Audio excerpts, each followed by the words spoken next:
pengatur atau pengendali kerja organ tubuh, pusat pengendali.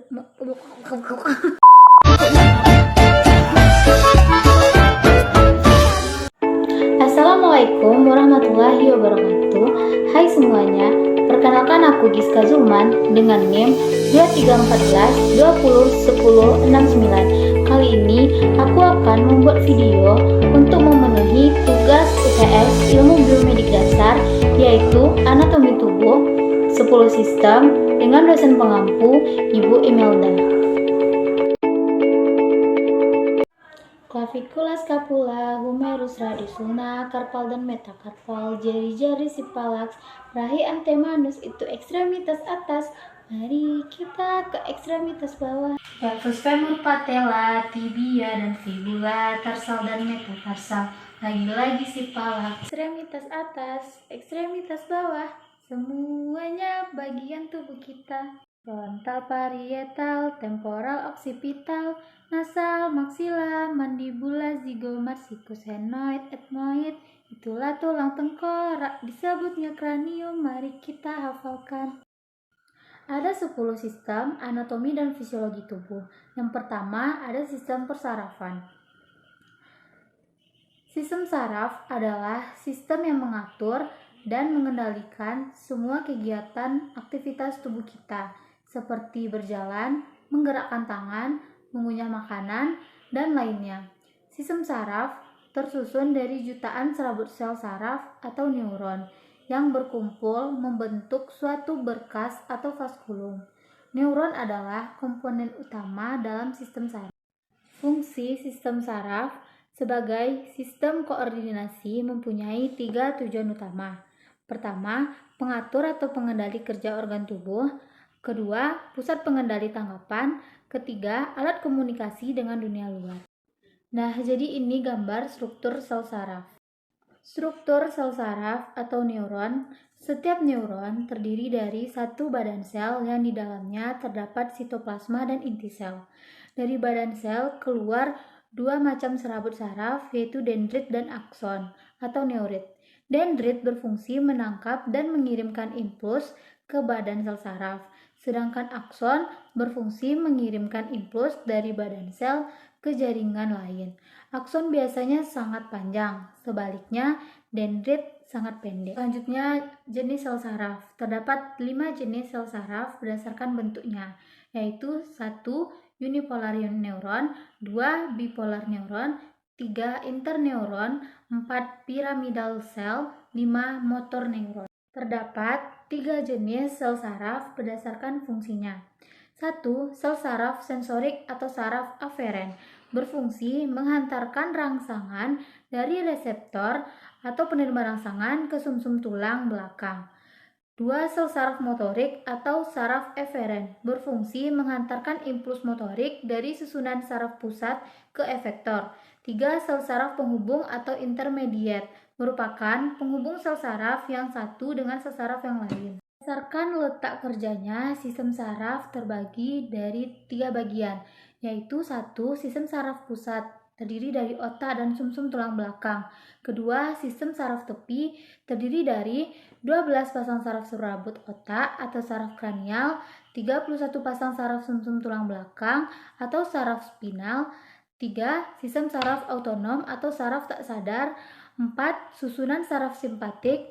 5. Susunan saraf parasimpatik. Selanjutnya, otak. Otak terbagi menjadi 3 bagian. 1.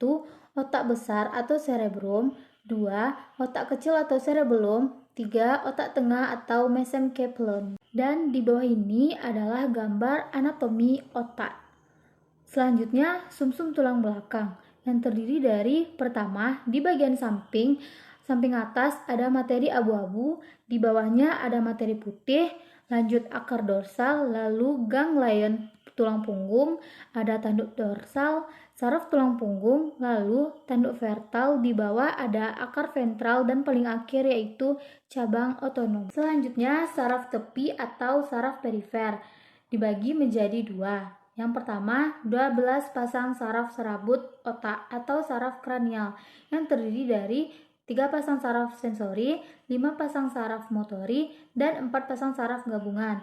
Yang kedua, 31 pasang saraf sumsum tulang belakang atau saraf spinal yang terdiri dari 8 pasang saraf leher atau cervical, 12 pasang saraf punggung atau thoracal, 5 pasang saraf pinggang atau lumbal, 5 pasang saraf pinggul atau sakral, dan 1 pasang saraf ekor atau koksigi.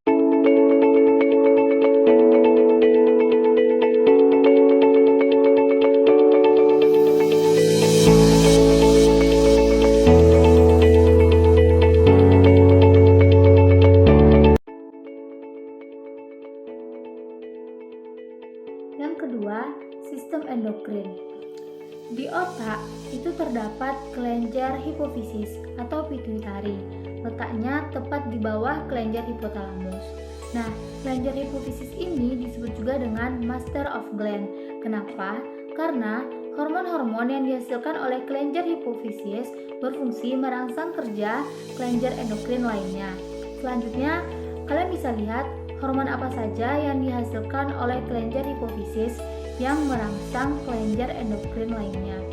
Masih letaknya di otak, yaitu terdapat kelenjar pineal yang letaknya tepat di bawah otak besar. Kelenjar pineal ini menghasilkan hormon melatonin. Fungsinya mengatur ritme biologis kita. Misalnya waktu tidur, yang jadi saat tidur konsentrasi hormon melatonin meningkat, dan sebaliknya yang jadi pada saat bangun. Karena apa? Karena hormon ini menimbulkan siklus gelap dan terang. Sekarang kita masuk yang ada di leher. Ya, ada 2 kelenjar endokrin yang ada di leher, yaitu kelenjar tiroid dan kelenjar gondok. Yang di bawahnya terdapat kelenjar paratiroid atau kelenjar anak gondok. Kemudian masuk ke rongga dada. Di situ juga terdapat kelenjar endokrin timus, fungsinya untuk menimbun hormon somatotropin yang dihasilkan oleh kelenjar hipofisis dan juga bisa menghasilkan hormon timosin untuk mematangkan limfosit saat masih anak-anak. Lanjut ke pankreas. Di atasnya pankreas itu permukaannya terdapat kelenjar pulau, lengan, kemudian ke ginjal. Di atasnya juga terdapat kelenjar adrenal atau kelenjar anak ginjal. Dan yang terakhir adalah kelenjar gonad atau kelenjar kelamin yang terdiri dari 2 jenis. Ya, pada perempuan kelenjar gonadnya adalah ovarium, dan pada laki-laki kelenjar gonad atau kelenjar kelaminnya adalah testis. Nah, yang saya sebutkan tadi ada 2 kelenjar, yaitu pineal dengan timus saat anak-anak sangat aktif bekerja. Tapi saat pubertas maksud saya dewasa, ya kelenjarnya akan mengecil atau menyusut. Jadi kita abaikan. Nah, jadi yang kalian harus ingat di atas itu ada hipofisis atau fitur dari yang terdapat di otak. Kemudian di leher ada 2 kelenjar, yaitu tiroid dan paratiroid. Kemudian ada kelenjar di pankreas, pulau lengan. Kemudian ada di ginjal terdapat kelenjar adrenal dan kelenjar gonad. Jadi ada 6. Yang ketiga, sistem reproduksi. Apa itu reproduksi? Reproduksi adalah proses biologis yang dilakukan oleh satu individu untuk menghasilkan individu baru. Tujuannya apa? Tujuan dari reproduksi adalah untuk menghasilkan generasi selanjutnya dari jenis itu. Jadi tujuannya secara garis besar adalah untuk melestarikan jenisnya supaya tidak mengalami kepunahan. Dalam setiap proses reproduksi tentunya membutuhkan sel-sel gamet yang baru. Ya, jadi kita harus selalu melakukan pembelahan sel atau penggandaan sel dan menghasilkan sel-sel gamet yang baru. Proses pembelahan sel itu ada 2 macam. Yang pertama mitosis dan yang kedua adalah meiosis. Lalu kita akan belajar mengenai organ reproduksi manusia. Mungkin gambar ini sudah beberapa kali kalian lihat. Pada pria itu ada uretra, lalu uretra ada di dalam penis. Ya, testis epididymis, vas deferens, dan vesicula seminalis. Kalau pada wanita ada vagina, uterus, atau rahim. Kemudian ada dinding rahim, endometrium, ada ovarium, dan oviduk atau saluran telur.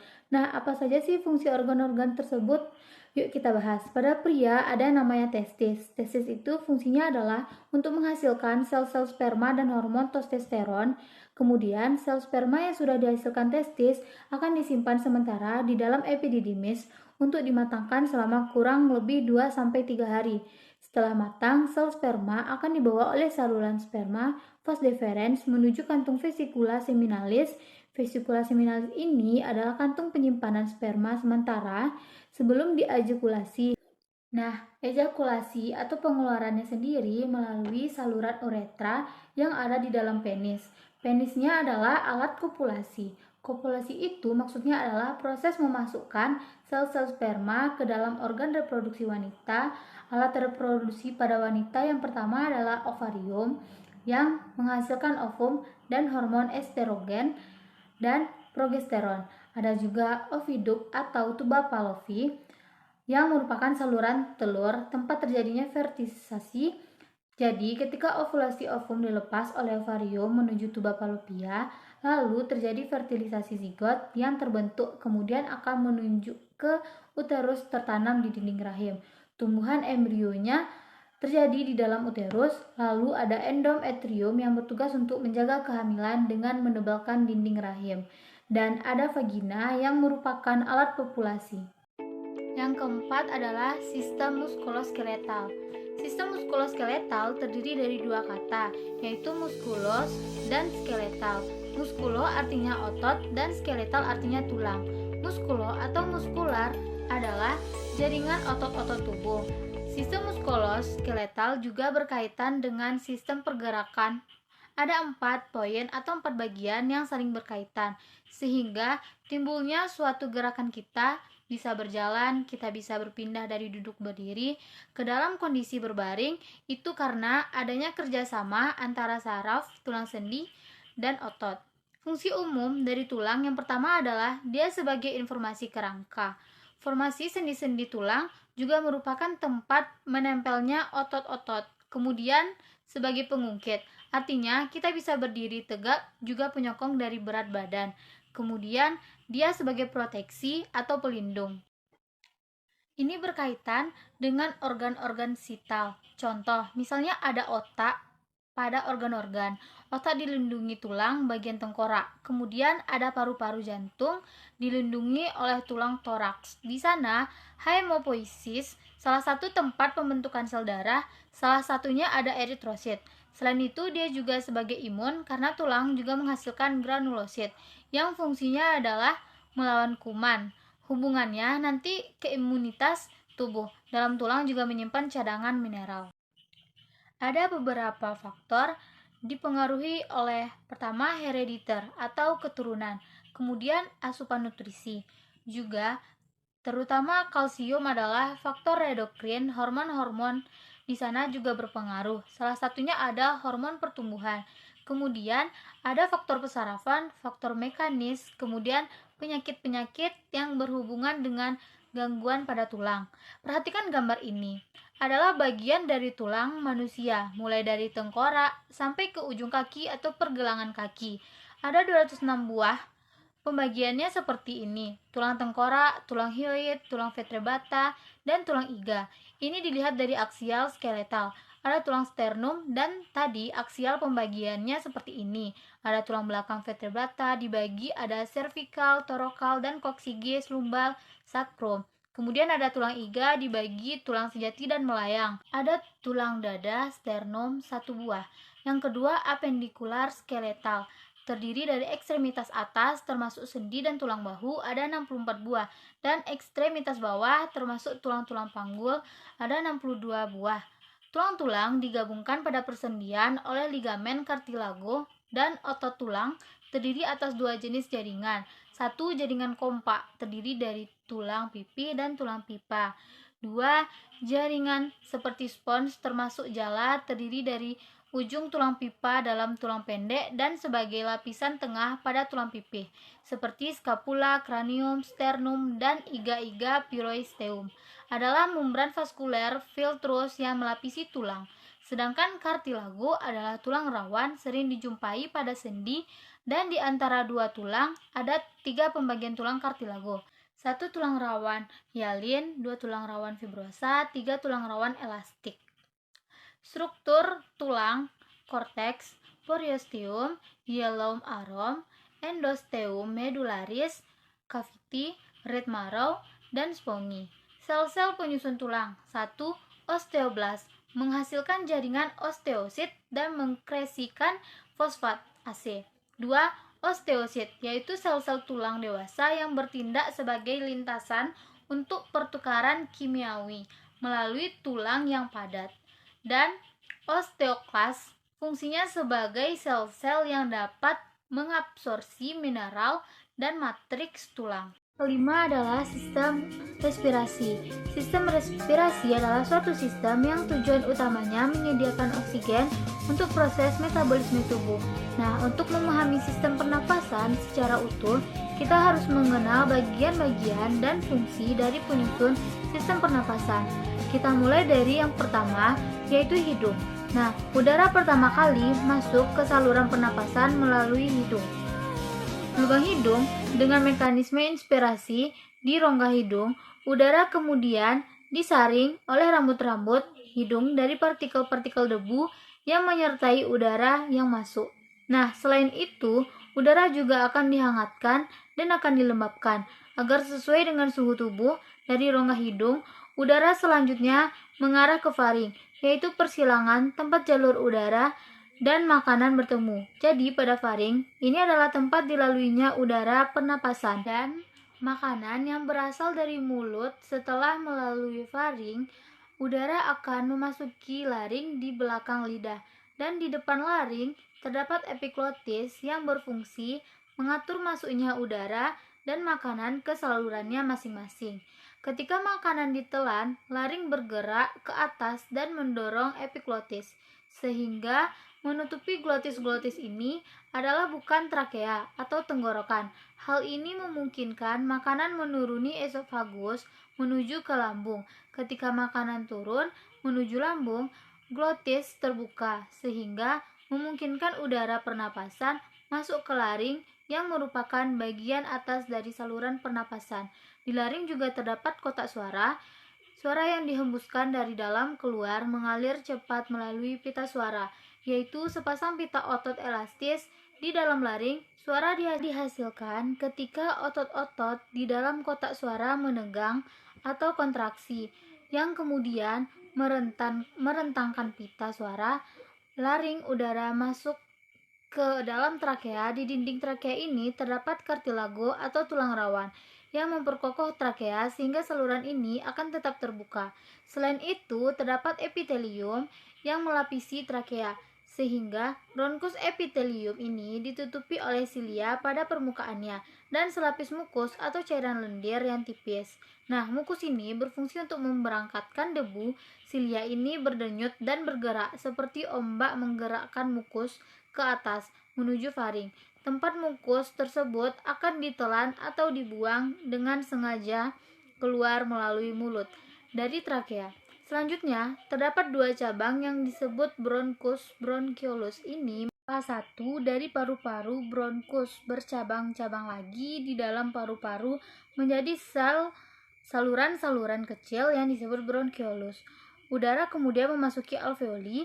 Kumpulan dari alveoli disebut alveolus yang merupakan kantung udara di ujung bronchiolus. Oksigen dari udara yang memasuki alveoli akan terlarut di dalam selaput lembab yang melapisi permukaan dalam alveoli dan kemudian akan berdifusi dengan cepat melintasi epitelium ke dalam kapiler darah yang mengelilingi setiap alveoli.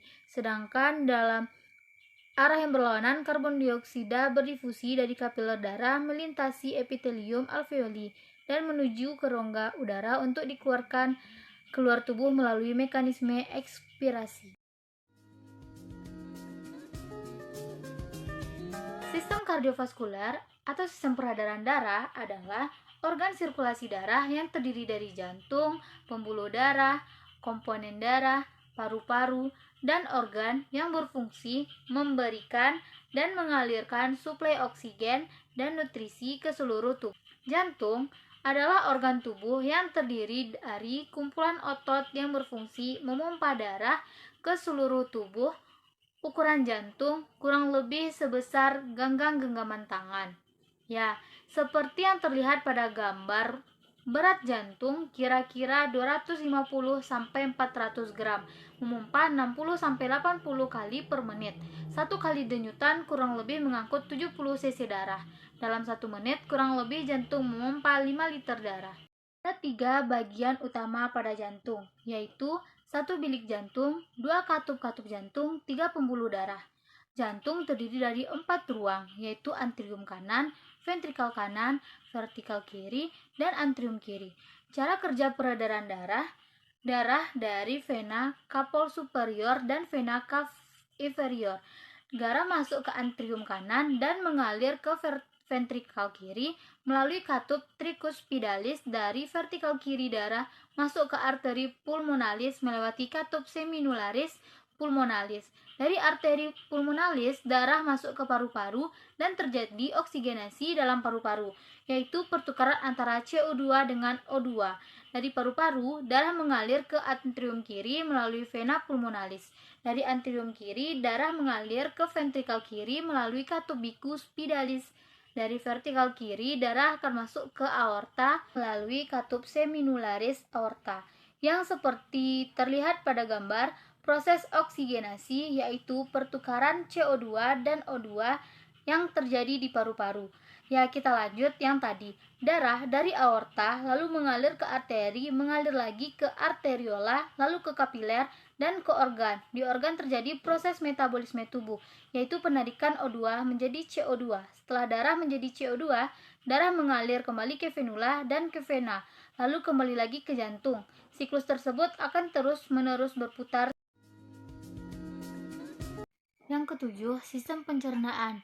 Sistem pencernaan merupakan saluran yang menerima makanan dari luar dan mempersiapkannya untuk diserap oleh tubuh dengan jalan proses pencernaan, yaitu pengunyahan, penelanan, dan pencampuran dengan enzim dan zat cair yang terbentang mulai dari mulut sampai anus. Struktur pencernaan yang pertama yaitu rongga mulut. Mulut adalah permulaan saluran pencernaan. Fungsi rongga mulut yang pertama, mengerjakan pencernaan. Pertama dengan jalan mengunyah, yang kedua untuk berbicara, dan yang ketiga bila perlu digunakan untuk bernafas. Yang kedua, pipi dan bibir mengandung otot-otot yang diperlukan dengan proses mengunyah dan berbicara. Selanjutnya, faring merupakan penghubung antara rongga mulut dan kerongkongan. Lalu esofagus adalah yang menghubungkan tekak dengan lambung, yang letaknya di belakang trakea, yang berukuran panjang kurang lebih 25 cm dan lebar 2 cm. Merupakan organ otot perunggu yang besar yang letaknya di rongga perut atas sebelah kiri. Lalu intestino minor, usus halus adalah bagian dari saluran pencernaan yang terletak di antara lambung dan usus besar. Lalu denum berasal dari bahasa Latin yang berarti usus 12 jari, dan jenuh yaitu sejenis yang berarti kosong, menempati 2/5 sebelah atas dari usus halus, dan ileum bagian terakhir dari usus halus. Jadi, ileum jejunum duodenum ini adalah bagian dari usus halus. Beberapa bahan yang membantu penyerapan zat-zat gizi fungsi usus besar. Yang pertama, menyerap air yang dari makanan, tempat tinggal bakteri E. coli, dan tempat feses. Selanjutnya, kolon ascendens, kolon transversum, kolon deden, anus hepar, dan kantung empedu, serta pankreas. Kedelapan adalah sistem perkemihan. Sistem perkemihan adalah sistem organ yang memproduksi, menyimpan, dan mengeluarkan urin. Bagian sistem perkemihan yang pertama ada ginjal. Ginjal merupakan organ terpenting dalam mempertahankan homeostatis cairan tubuh secara baik. Bagian yang kedua adalah ureter, yang membawa urin dari ginjal ke vesika urinaria atau kandung kemih. Lapisan dinding ureter terjadi gerakan peristaltik tiap 5 menit sekali yang mendorong urin melalui ureter. Yang ketiga adalah vesika urinaria atau kandung kemih. Vesika urinaria berbentuk seperti buah pir atau kendi, terdiri dari fundus dan leathers. Dindingnya terdiri dari lapisan serosa, otot mukosa, dan transisional. Selanjutnya yang keempat adalah uretra, merupakan saluran sempit yang berpangkal pada kandung kemih. Sembilan adalah sistem integumen. Sistem integumen adalah sistem organ yang paling luas. Sistem ini terdiri atas kulit dan aksesoris lainnya. termasuk rambut, kuku, kelenjar keringat, dan kelenjar sebasellus dan reseptor saraf. Fungsi dari sistem integumen yaitu melindungi struktur internal, mencegah masuknya kuman, penyebab penyakit, mengatur suhu tubuh, melakukan proses ekskresi melalui keringat, melindungi bahaya sinar matahari, dan memproduksi vitamin D. Terdapat beberapa lapisan pada kulit. Lapisan pertama disebut sebagai lapisan epidermis, lapisan kedua disebut sebagai lapisan dermis, dan lapisan ketiga disebut lapisan hipodermis. Lapisan epidermis merupakan lapisan terluar dari kulit. Terdapat 4 jenis sel-sel. Pertama yaitu sel keratinosit. Yang kedua yaitu ada sel melanosit yang memproduksi melanin, yaitu pigmen gelap yang memberikan warna pada kulit. Ketiga yaitu sel Marshall, yaitu sel yang berkaitan dengan indera sentuhan. Sel keempat yaitu ada sel Rank yang membantu dalam sistem kekebalan tubuh. Selanjutnya yaitu lapisan epidermis. Lapisan epidermis ini terdiri atas beberapa lapisan. Lapisan yang pertama yaitu lapisan stratum corneum. Lapisan ini terdiri dari lapisan sel tanduk. Lapisan yang kedua yaitu lapisan stratos hidung. Lapisan ini merupakan lapisan pelindung yang mencegah kulit dari kerusakan sinar ultraviolet. Lapisan ketiga yaitu lapisan stratum granulosum. Lapisan ini merupakan tempat sel-sel kulit menghasilkan lemak. Lapisan keempat yaitu lapisan stratum spinosum. Pada lapisan ini terdapat keratinosit yang baru terbentuk. Lapisan kelima yaitu lapisan stratum basal. Lapisan ini merupakan lapisan terdalam di epidermis yang aktif membentuk sel kulit kelenjar keringat. Kelenjar keringat apokrin ini merupakan kelenjar keringat yang besar yang dapat ditemukan pada ketiak kulit putih, payudara kulit, serta alat kelamin dan dubur. Selanjutnya yaitu lapisan hipodermis. Hipodermis ini merupakan lapisan bawah kulit atau facial superficialis yang terdiri dari jaringan pengikat, longgar, dan bagian yang orange ini merupakan lobus lemak yang merata pada hipodermis sehingga membentuk bantalan lemak atau kita sebut sebagai panniculus adipus. Di lapisan hipodermis ini terdapat anyaman pembuluh arteri dan vena, anyaman saraf yang berjalan sejajar dengan permukaan kulit di bawah dermis. Fungsi jaringan ini sebagai penahan terhadap benturan ke organ tubuh bagian dalam, memberi bentuk pada tubuh, mempertahankan suhu tubuh, dan sebagai tempat penyimpanan cadangan makanan. Yang terakhir adalah sistem imun atau kekebalan tubuh, yaitu pasukan yang tangguh yang terdiri dari sel jaringan dan organ yang bekerja sama untuk melindungi tubuh. Yang pertama sel darah putih atau leukosit. Leukosit beredar melalui tubuh melalui berbagai pembuluh darah. Kita memastikan bahwa tidak ada pengunjung yang tidak diinginkan yang dapat mempengaruhi darurat, maka kami memotong sendiri di dapur saat memasak. Setelah di kulit ini merupakan pintu gerbang yang sempurna bagi kuman dan bakteri, berbahaya untuk memasuki tubuhmu. Tapi yakinlah, karena ada komposit, Anda sudah dijaga. Jika fagosit merupakan kekuatan sistem kekebalan, limfosit adalah otak di belakangnya. Limfosit adalah sel yang memungkinkan tubuh untuk mengingat dan mengenali penyusup sebelumnya dan tubuh menghancurkan mereka. Terbuat dari dua jenis tentara, limfosit B dan limfosit D. Limfosit B dan limfosit T, sederhananya limfosit B adalah sistem intelijen tubuh yang mencari penyerang dan mengunci mereka, sementara membiarkan limfosit T tahu bahwa mereka ada di urutan selanjutnya. Limfosit T berperang melawan sasaran penjajahan, jadi jangan khawatir tentang bakteri atau kotoran. Nah, sistem kekebalanmu sudah ada di tubuhmu.